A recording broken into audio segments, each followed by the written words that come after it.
Welcome to Sex, Psychics, and Psychedelics. I'm your guide, Banana Jane Garnett. I'm a licensed psychotherapist and an explorer of the human experience. In this podcast, I'm here to map out the frontiers of healing, invite in new perspectives, ignite authenticity, and to celebrate inner liberation. These conversations are designed for you, designed to help you find your path. You consider new things, you follow your bliss, and you cultivate a life of greater connection. Remember, it is together we find the true medicine. Please be in touch with any suggestions or thoughts. You can find me at the Banana Jane on Instagram. Now let's dive in.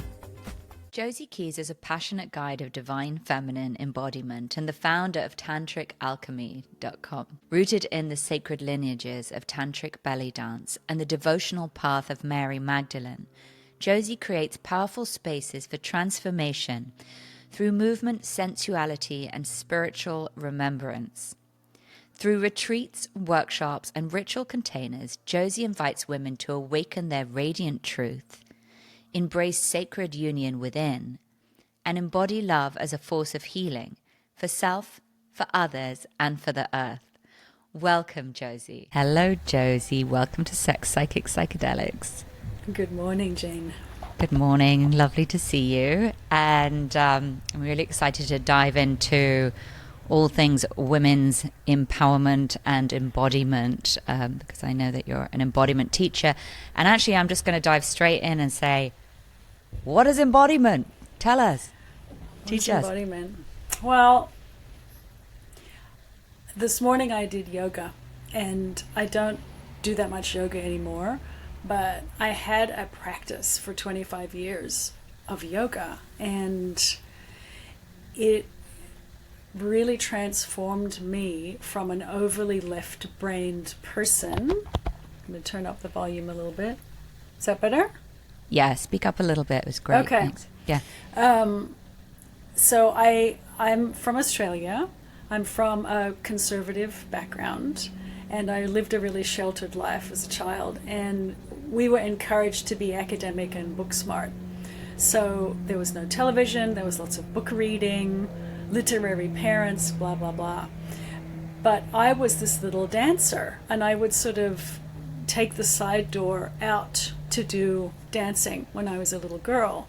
But as a teen, that sort of all went away. And by the time I got to my 20s, I was a very studious young woman. And I wasn't very happy at all. And I did 2 degrees in Sydney. And I remember on the last day of my second degree, it was a film degree, I thought to myself, something has to change. I can't live like this. Like, I was successful, 26-year-old, but I knew something had to change. And somebody had told me about yoga. And this was 1991 or something. It was really early in the yoga scene. And I went to yoga the next day in Sydney, Australia. There was this one guy that taught it, and it was a revelation because suddenly I could feel my body. So that joy of actually being able to feel the energy moving through my hands and my arms and my feet and my legs gave me it made me realize that the life I'd been living was kind of phony for me. And so then I traveled the world, and I ended up in California and in Los Angeles. And I stayed in Los Angeles because of all the yoga here and because of the organic food.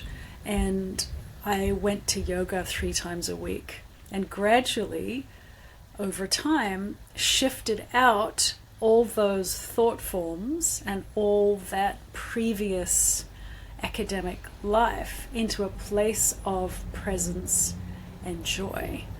And I still struggle with overthinking, too much anxiety, too much in the head. So this morning, getting ready for the pod today, I'm like, okay, time to do yoga, get back into the felt sense of my body so that I could be present here with you. So my intention today was to be present here with you in whatever conversation we have. And I knew I had to work on my body and breath so that I could come into my physical body, so I could be physically present with you. Well, thank So you the for doing that. body It's leads. wonderful to have a present guest. And help me get one step more present with you. What could I do right now to get more present with you? Just sitting in my chair right now. We could do a deep breath. So imagine 3 feet under the ground. So draw a breath up into your belly, but keep your body soft, like just let the belly expand. And then as you exhale, let that breath kind of rise up and out the top of the head, up to a couple of feet above the head. And then gently inhale that breath all the way back down to the belly and let the belly softly expand. And then send that breath down to a few feet underneath you as you exhale. Oh, that's nice. I want to keep doing that the whole time. Yeah. And the next, do it one more time, but Okay, hold Mula okay. Bandha. Do you know what Mula Bandha is? Oh, some kind of pelvic lock? Yeah, so that's the base of the body. So where your body hits the chair. So in between your yoni and your butt, that little perineum, that part. So you want to squeeze it up a little bit so that you're... When I'm breathing bottom- in or the whole time? The whole time, but not really tight. So when the yoga teachers say, squeeze Mula Bandha, you sort of go, ooh, and pull everything up. This is just gently pull it in about 25%. And then draw that breath up again from 2 feet underneath you, up to the belly. And then as you exhale, let the breath rise to a couple of feet above the head. Hold that slight Mula Bandha. Inhale back down to the belly and let it all go down into the earth underneath you. Oh, I'm so relaxed now. I don't know if I'm going to be able to think of any questions to ask you. That's great. That was really great. I like the tip on the Mula Bandha because, like you said, there is that sense of like you have to sort of like suck everything up and then you're in a state of tension while you're trying to meditate, and it's a bit confusing. So the 25% tip was very good. And I think it's just a really funny sort of paradox that we talk about, or that we need to talk about embodiment, because of course we're irrevocably, undeniably in bodies. We are bodies. We're not supposedly separate from bodies, and yet probably everyone listening can relate that there are times where you don't necessarily feel in your body, and there are times where you can enjoy feeling in your body, and it's a very mysterious and weird part of the human predicament. Definitely. Well, especially as Westerners. So we live in a very mental culture, and a lot of other cultures look at us like we're crazy. Like the Which way we are. Native Americans look at us is that we're just weirdos that haven't got life right. Right? And what's not true about that? But, Yes. but we dominate economically, mentally, physically at the moment. And we're caught, like, especially when you're a seeker, which I would say you and I are, and probably a lot of your listeners are. We're caught because we know that there's something better, but we don't have the knowledge of what that is. So we go seeking it outside of ourselves, and then we think about it, thinking, when it's really about experiencing. It's about experiencing presence and, honestly, reverence. Like, I'm not especially connected to Native American culture, but I've come across enough chiefs and wise men and women over my years that just the transmission of their presence is really powerful, because they move slowly and they move with reverence, and they stay in the heart, and they stay with simple things like family, food, gratitude. And then they look at us, and we get to look at us through their eyes, and there's a lot of neurosis, all the racing around. And I'm no, great model in this way. I've suffered from anxiety and overwork and overthinking and rushing around and doing all that neurotic stuff, which has led me to have to practice, because that normal way in which we live just doesn't, it made me sick, basically. Yeah, I mean, I think it's making us all sick. I've been thinking about it a lot actually in LA recently, because the last 2 times, you know, I go to Cafe Gratitude. I've met you there before. The last 2 times I've been in Cafe Gratitude, which is my sort of default work spot, Yeah. I've seen people who I know and who I like, and I have not had the time to stop and talk to them. I'm literally like mouthing in the air something like, I'm on a deadline or whatever. And I'm just like, this is so stupid. And I was talking to, I think it's better in other cultures, I was talking to someone in England this morning, and the time difference, of course, plays into this. But I've had this experience before where they're talking as if they have all the time in the world.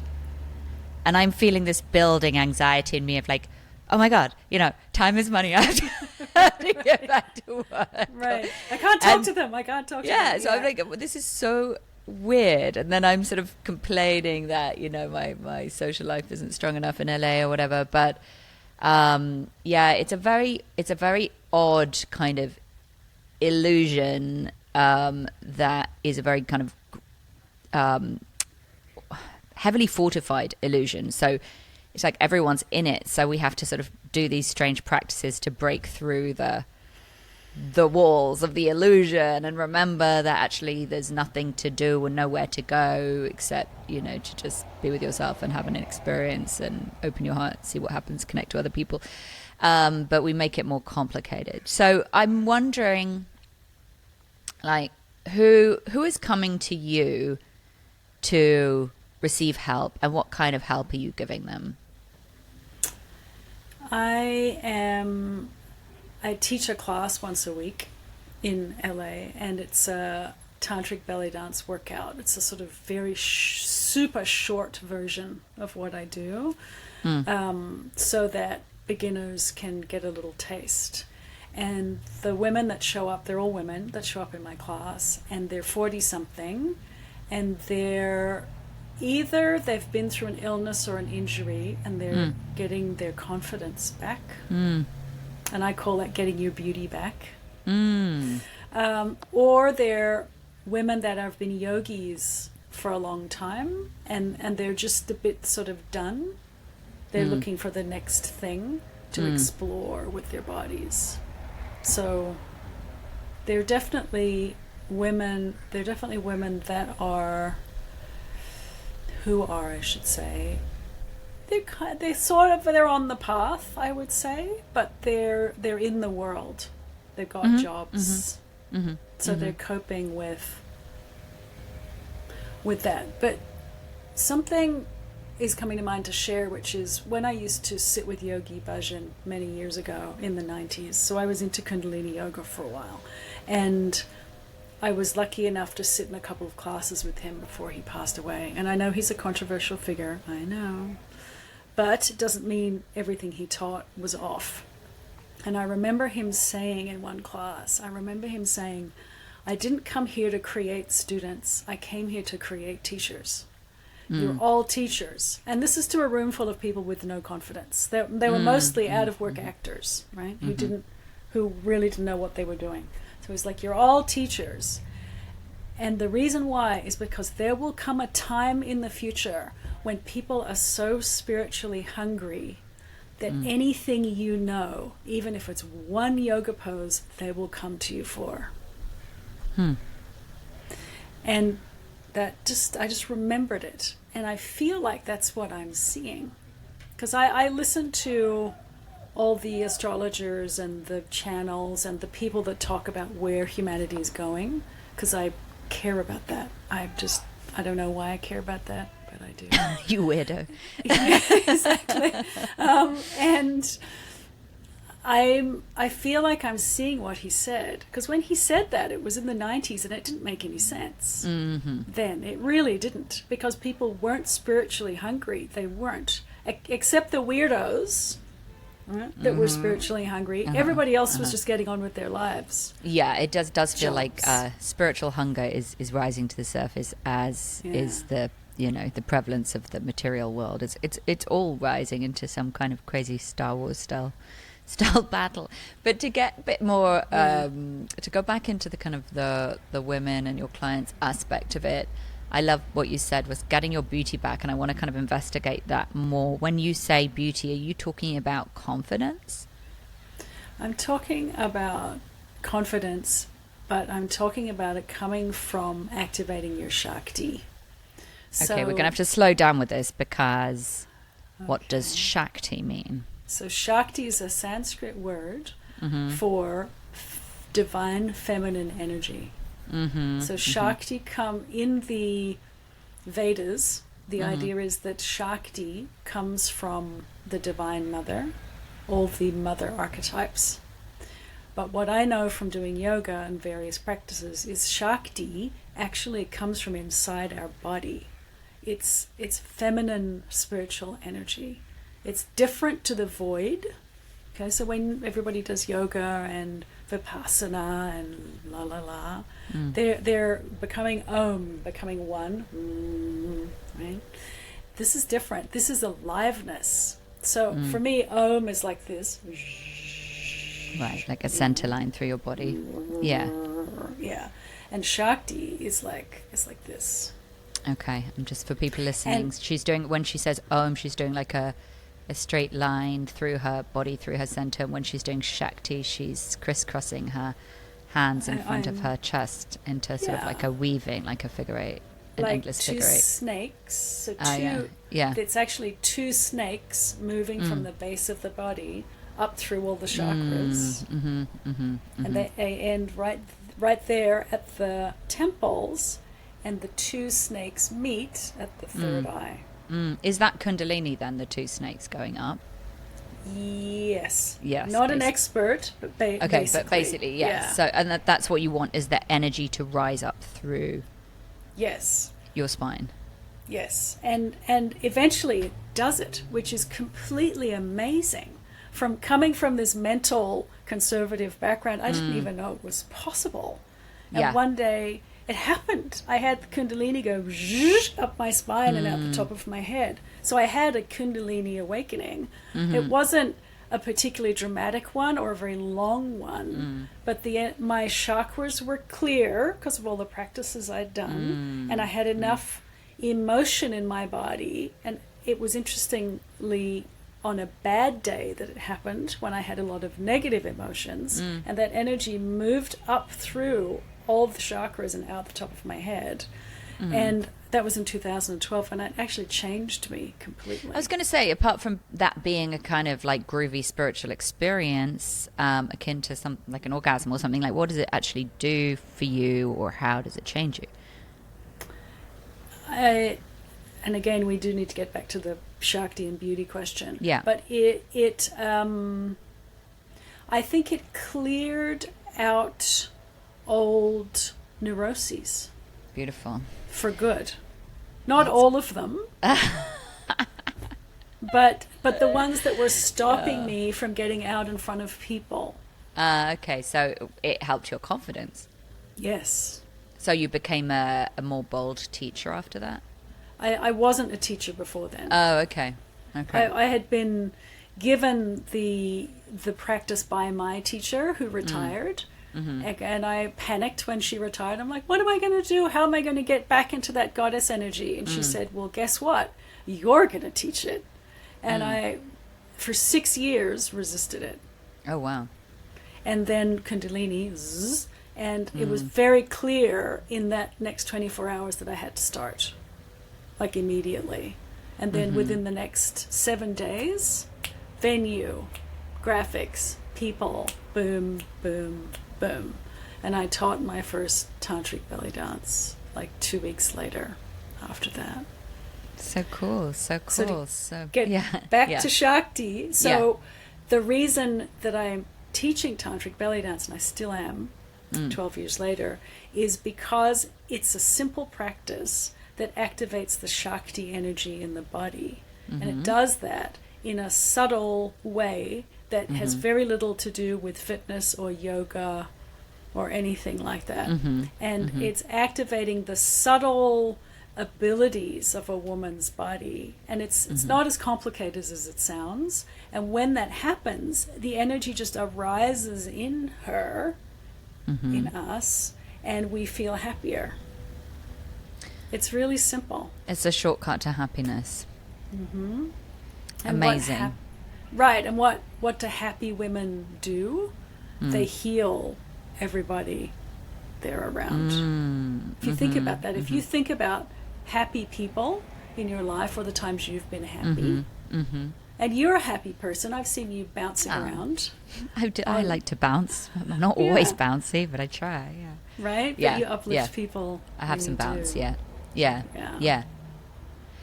No, I mean, I think it's a wonderful thing to channel when you can, and to find out how to, and to have tools in your kit for that.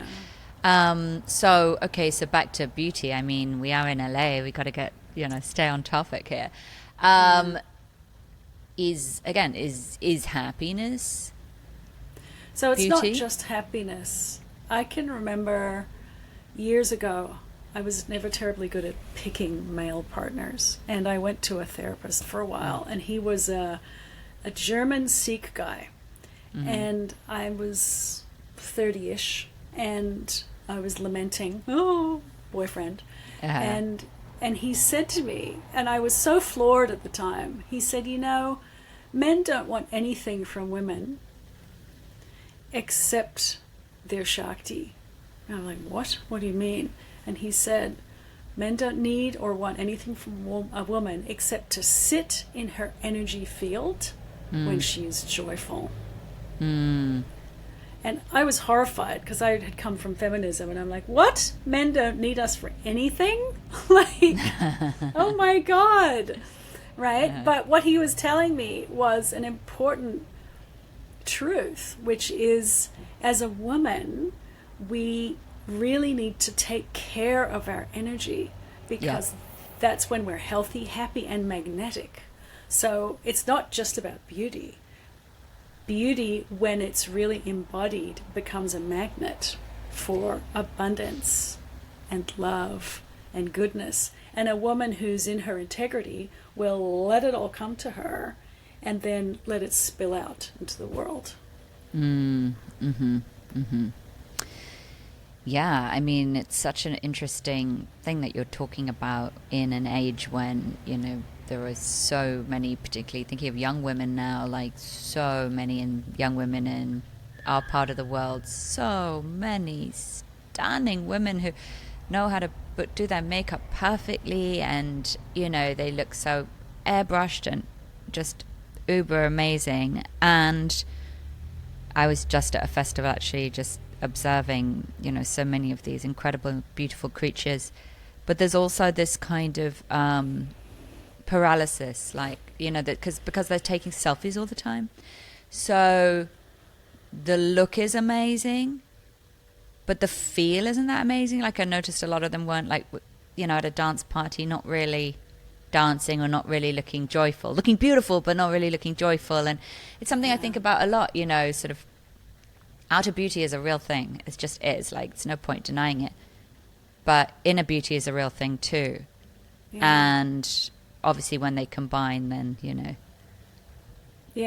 all bets are off. But, then you have a superstar. Then you got trouble on your hands. No, I mean, but I think, inner beauty it's an interesting thing to look at and try and define. And I think, joy seems to have something to do with it. I think being in joy is part of it. And being kind. But nice kindness, it's not about giving everything away like our mothers did, right? Our mothers gave that's it all being a away. Martyr. Yeah, that's different. Yeah. Because that's what was required of them. They didn't get to keep anything for themselves, really. And but our generation we can choose to, and so can the generations after us. And really, that's about being kind to self first. Like, what's the kindest thing I can do right now? Like, oh, for those girls, beautiful girls with the selfies, what's the kindest thing they could do for themselves right now? Maybe take a moment not doing a selfie and just feel how amazing it is to be young, if they can realize it and appreciate it for half a second. I mean, I think most of these things end up being about being able to slow down and feel kind of just the amazement of getting to, you know, be a body with consciousness running through it. But it's not always easy to get into that space. Not when you're young. No. Not when you're young, but not when you're older too, you know, because different things get in the way. And I'm wondering, with your women in their 40s, your average client, what is getting in her way? Is it a self-love deficit? Like, what is it?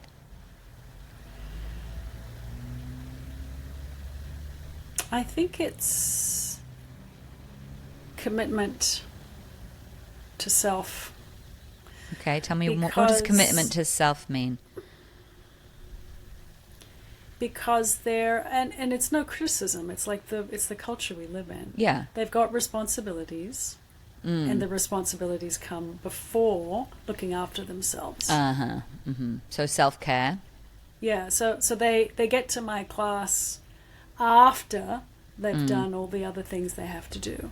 And the reason I teach it now for an hour and 15 minutes is so they can fit it in.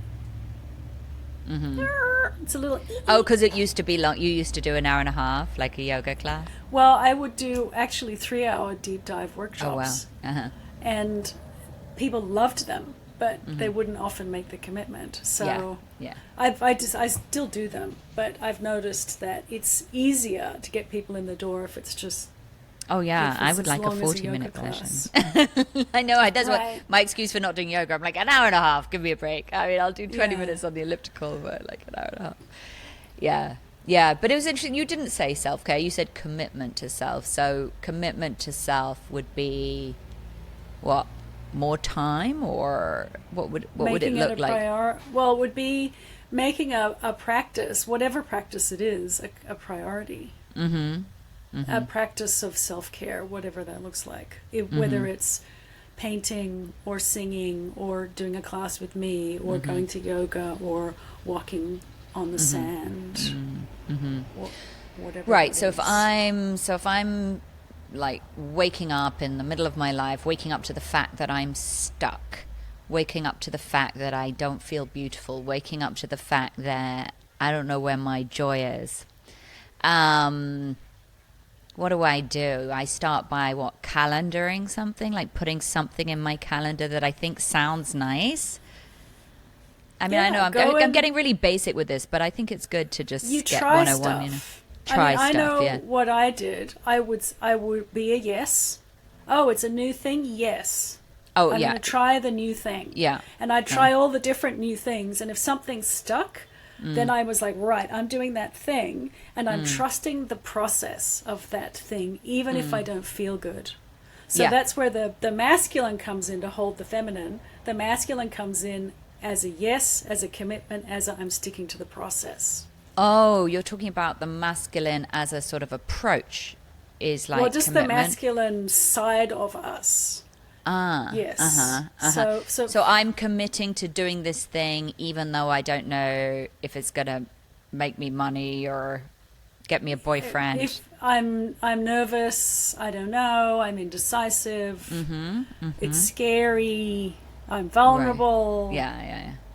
I'm going to go and do it anyway. I'm going to do it anyway. So you bring in the masculine in yourself in the form of a yes and a commitment to something that is a question mark. And I always really enjoy this phrase, just for fun. And it's something that's become it's like a little phrase of magic in my own life, because I've noticed throughout my own history, when I've done something just for fun, it's often ended up being like the most important thing in my life. And a slipstream. Like the first time I went to a psychedelics conference, and it was a long time ago, I should get the date on this, but they weren't around at this point, psychedelics conferences. And someone knew about this emerging one in Oakland. And I was like, that's ridiculous. I mean, I would have to take time off work, but it's just too much fun. Okay, fine, I'm going to do it just for fun.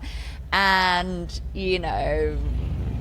I've had this podcast, Sex, Psychics and Psychedelics, for, gosh, 4 or 5 years, and had this whole learning curve through psychedelics, and met so many interesting people. And so you just never know, but you kind of do know, because when you have that little spark or that little kindle, I think that's the Totally. key. No, I can totally speak to that. And that originally we called that following your bliss. I don't know if you remember that phrase. I do, because I went to Joseph Campbell's school. So yeah, yes, exactly. Yes. Yeah. But it's a bit esoteric. So it really, like, how do we discern what's good for us? Yeah. And that's why I do the practice that I do, which is conscious belly dance, and it activates the womb. Pointing at womb right now. So it activates the womb, and we have a little Shakti repository in our body. We are so lucky that we're women, because the womb center, and whether you've had a hysterectomy or you haven't, you still have the energy of it. If you get in touch with this energy and let it move, it starts to wake up all the kundalini. It wakes up the happy chemicals. It wakes up the serotonin. It wakes up the joyfulness, and as you let that joyfulness ripple through your body, it takes a little practice at first, but then the body gets happy. And I think a lot of what people are dealing with is sort of physical issues. But before I get distracted, so one of the things I used to teach my ladies was come to the class, do it for a few weeks, activate your womb center, get in touch with that beautiful flowy energy along the outside of your skin as well as on the inside of your body. And then I would give them an exercise, and I would say, okay, next time you go to the store, Trader Joe's or whatever supermarket it is, like when you're in the parking lot, do some mula bandha squeezing and get your yoni active. Oh. So that you can feel your clitoris, just like Trader get it Joe's alive. just got so much more exciting. Right? Love it. So get your body alive, like squeeze mula bandha, get aware of your clitoris, and then when you go into the store, let your pleasure center dictate where you go in the store. I mean, what you're doing is making happens. everyone eat chocolate, Josie. No, because what happens is that's the chocolate. Right there. The clitoral stimulation is already the chocolate. Yeah, and Yes, you'll find yes. that when you just start walking through the store in that state, it's all different. What you get drawn to on the shelves are different. People rush up to help you. People don't know why they're drawn to you. People smile at you. But wait, would this work in Ralph's? Yes. So if Ralph's is my local, and it's a little rougher than Trader Joe's. I'm just letting you know, like, my clitoral stimulation is going to have to be really, like, zinging really hard when I go in there to get any attention. I know it sounds a bit like a joke, but no, it's great. I'm just having fun with it. I'm going to try it for sure. Well, it means that you're getting in touch, instead of with your mind, you're activating the pleasure center in your body. And when you're not having sex with it, it just sort of becomes bigger. So it ends up moving through your whole body. So there's a subtle aliveness. And I'm sure some of the Tantra people that you've spoken to in the past do something similar to this, where you activate your body, and it's an empowerment through activating your sensual nature.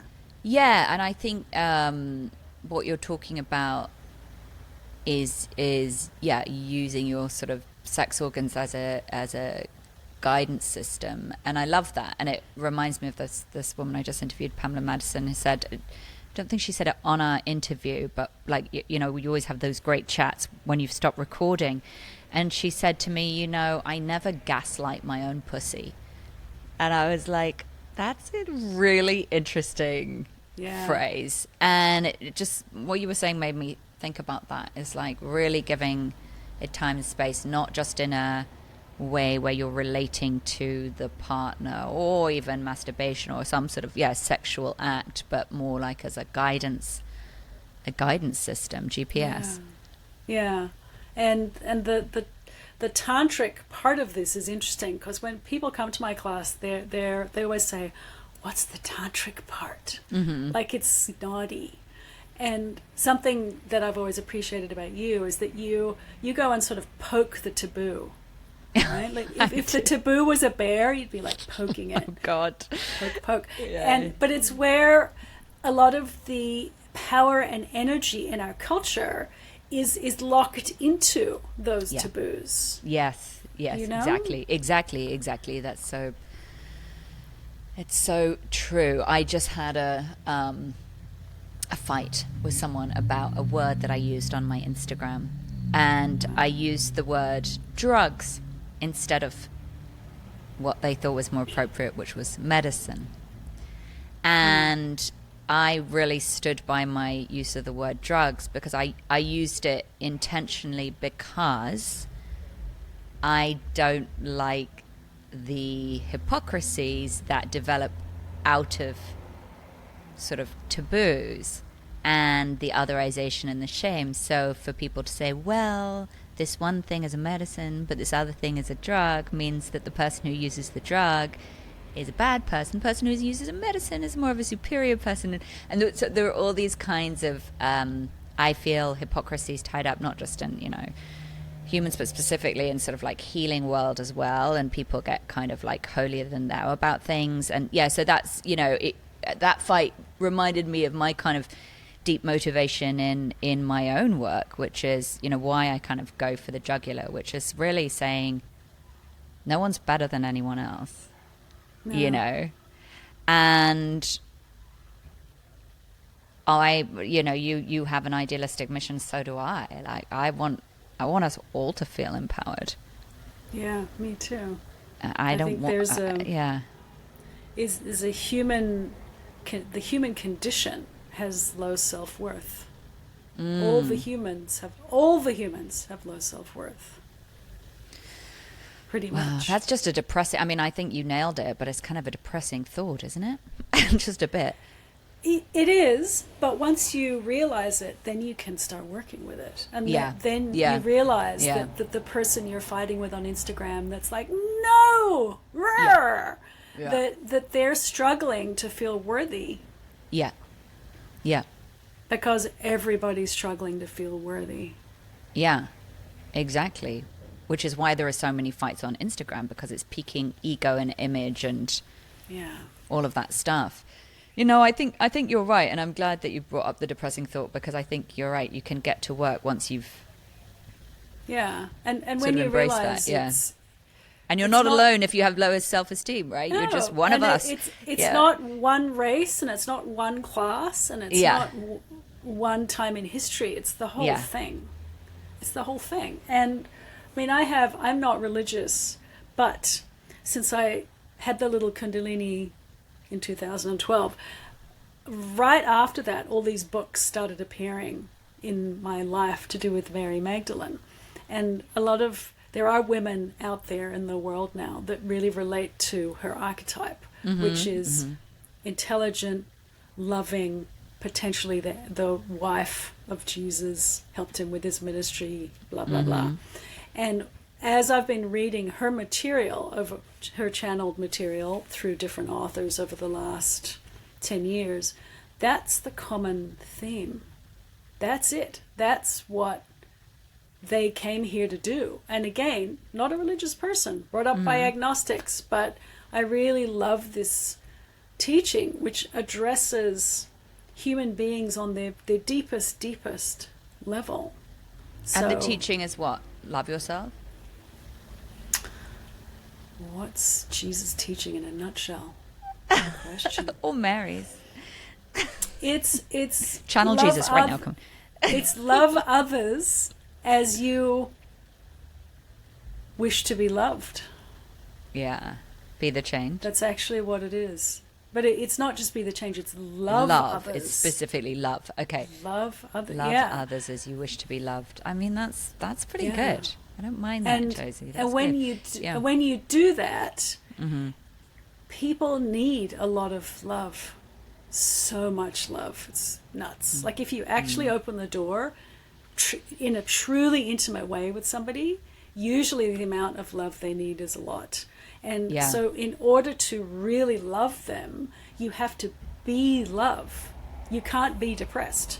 and you can't have low self-worth to love them. So the practice of devotionally loving somebody forces you to be love, and you can't be love unless you love yourself. I mean, yeah, I think you nailed it. Yeah. Yeah, I think that's really good. That's going to be my perspective based on the devotional practices that I've done. Okay, and belly dancing is a devotional practice. Actually, yeah.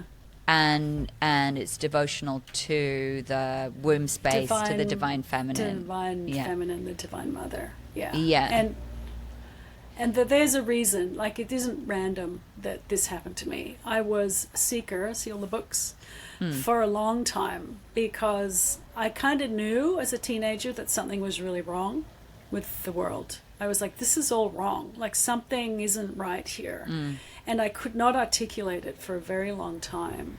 And when I got to the States, it's like my spiritual path started the day I got to California. It was crazy. And I didn't have a TV. I just read all the books. I read Yogananda, yoga books. And I was like a Jnani seeker, which is a seeker through knowledge, which probably a lot of men can relate to and some women. And it's a long process because you have to gather an enormous amount of wisdom.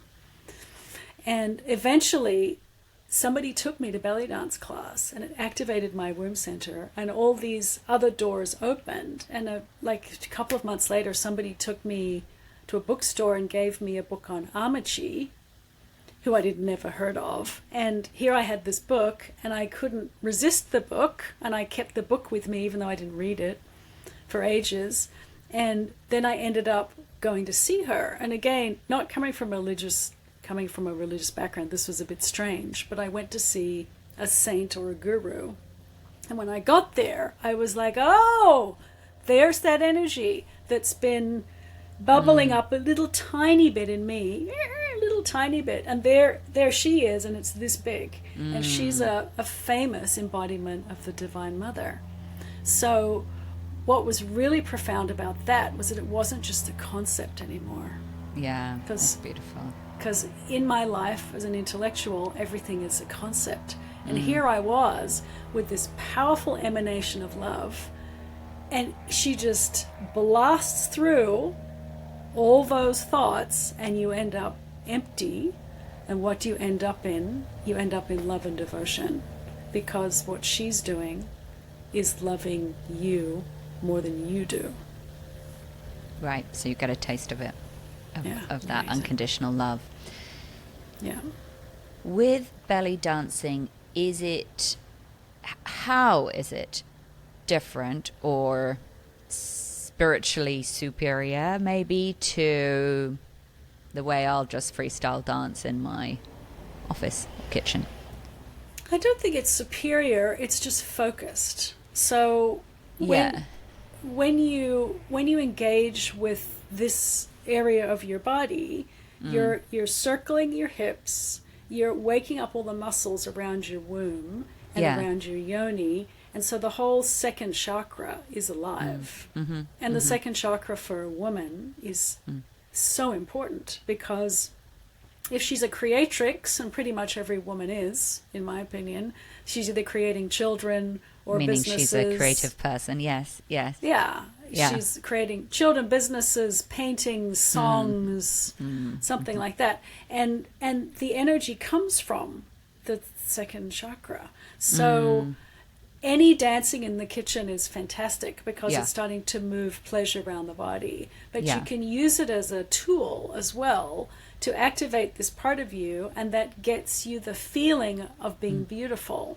Because it gets you your feeling of being confident, of being beautiful, and because the creativity flows more easily, you feel confident in being the creator that you are. I love that. So Josie, do you have a video online that you can direct us to, or something like that, where we can just do a few basic things? Or maybe you should just whip one up after this if you don't. Do I have one? It would be nice to have one that you could do, in your kitchen. yeah, I could whip one up. I mean, I've got an active Instagram channel. Yeah. But I don't think there's, and you can see images there of people dancing in my classes. I want the one where I'm making the pasta, and between checking my phone and stirring the pasta, I can move my hips in this particular way. Okay. You want just All like right. a 3 minute? Yeah, I want a 3-minute one. Okay, Yeah. I will do that. I'll put it on Instagram. Yeah, and we can tag put it on the you. Instagram. Perfect. Yeah. That's so good. So I'm also imagining, and this would probably be a whole other podcast, and I know I want to talk to you about your retreat as well, and time is zooming, but I would also imagine it could be good for releasing trauma from childbirth, operations, sexual trauma, stuff like that. Is it? Absolutely. Yeah? Yes. And part of the skill that I've had to develop is taking women into this part of their body is unpredictable. Yeah. Because we do store trauma there.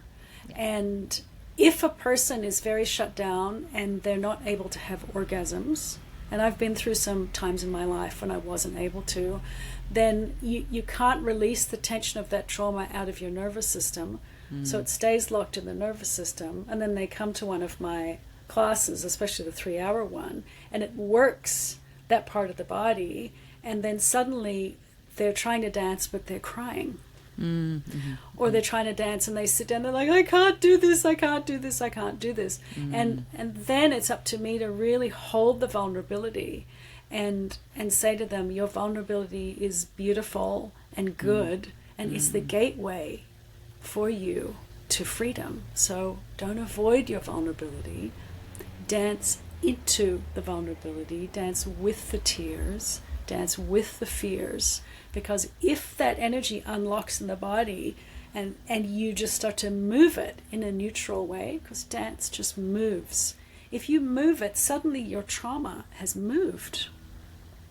Yeah. Some of your trauma at least has completely gone and moved out of you. That's the beauty of sex and Tantra, because if you embrace your sexual feeling and then you move it through your body in a masterful way, you can clear your own trauma too, which is anyway even that's more like amazing. next level stuff, right? Yeah. Does that answer the question? Yeah, absolutely. Okay. Absolutely. Okay, so what is happening in Costa Rica? Okay, so in June, if anybody wants a summer vacation, I'm doing a deep dive into Tantric dance at this beautiful retreat center called Home Farm, and it's in the mountains in the sort of center Pacific side of Costa Rica, and it's an exquisite nature sanctuary that has a river and a waterfall in it, and a 1,000-year-old Can you swim in the river? tree. Yes. Absolutely. And it has a 1,000-year-old tree, and indigenous Costa Ricans that go there have said apparently multiple times it's a portal, and that if you go there, just going on the land itself is a game changer. So we're going to that land and staying in little cabins on the property and doing a tantric dance workshop each day, and I'm bringing in a voice activation person to help us sing, and so we're going to sing and dance by the river. Oh my god, I want to come. Right? And just simple, like I've been on a few retreats myself, and I've held retreats myself, and I just wanted a simple one, like what would be my ideal retreat to go on. That's the way to do it. Yeah, otherwise it gets too I just want to heady. dance every day. But there's also lots of space around the dancing and the singing to just hang out in the nature. We're not racing off to do, zip 12 lining. workshops. Yeah, exactly. Yeah. And I love that. And there's no plant medicine. It's just nature and body. And it's a way to step out of the city too. Yeah. Because especially in LA, we've been through so much in the last few months. And I wanted to say too, I'm offering 2 scholarships, which is like a heavily discounted rate for 2 women that have been through loss. Oh, beautiful. So if anybody is out there, just when you email me, ask me, about the scholarship. Thank you for doing that. You do need to qualify, but I do want to help. I know. I want to help people feel better. I know you do. Yeah. And the way to reach me, yeah. I know. The way to reach me is info@tantricalchemy.com. Intro@tantricalchemy.com. Okay. Info@tantricalchemy.com. Or go to my website, tantricalchemy.com. You'll see the retreat. I'm calling it Wilds Blooming. It came to me in a vision that, especially as Western women, we need a little wildness and a little permission to just be in our own time and space to flower. We need the little petals to open and flower so that our feminine comes back online. And that's how you get your beauty back. Completely agree. Completely with you in the blooming. All right. You get the two big questions now. One is for your wish for the future of your work. And then the last question is, if your heart had a party, what would it be like? Okay. So the future of my work. I see myself living in a dome somewhere and having monthly gatherings in the dome on a moon cycle, and that people come and go from my work as they need it, and my work continues to touch whoever needs it the most. And I have the pleasure of watching a person transform. Yay. In front of my eyes. Yeah, and and just to answer that in a more serious way. So my original mission was to really help the divine feminine come back onto the earth plane. And if you read my bio, you'll see this. Because in some very deep spaces that I've been into, part of this issue of self-worth on the planet is to do with the way that the feminine and the masculine are sort of at odds with each other. And I really believe in the possibility of sacred union between the masculine and the feminine. And my understanding of what Yeshua and Mary Magdalene did was that they did this, and they were able to become one with their spirit and then connect in their bodies. And that's the truest example of sacred union that I know. And if the masculine and the feminine inside us, but also with our partner, if that actually happens and is possible, it shifts the entire energy field of the earth. And this malaise that we all feel, oh, there's something wrong, oh, there's no way out, oh, politics, oh, war, oh, right? It's all just horrible. But there's a way out of it, and it's from transcendence. So we can use all this struggle and heal the struggle in our own bodies, so that when those two bodies meet in sexual union, it's not just the F word, it's divine union of all the chakras meeting at the same time in their perfect polar opposite, so that there's a perfect fit physically, emotionally, and spiritually. Delicious. I'm on board. Let's call it in. Okay, if your heart had a party, Josie, what would it be like? What would it be? Well, there is a heart party coming up in a couple of weeks that you're hosting. That I'm it's not even a couple of weeks. It's on the 26th. Is it 10 days? Oh my goodness. 10 days. Shit. So I'll be doing that with you. So the fun thing is I get to bring the joyful Shakti to that space and just see what happens. And that's the fun thing about being a creator, is I'll get in my zone, and however long it takes, I'll get in my zone, and I'll dress up and I'll emanate in that space, and we'll see what happens. Oh my God, I can't wait to see you in your emanation. I'm very excited. Your wild blooming. I can't wait. Yeah. That's beautiful. That gives me a lot of pleasure to do that. Yeah. Fantastic. Well, I look forward to more, and thank you so much for coming on the show, Josie. Thank you for having me, Jane. All right.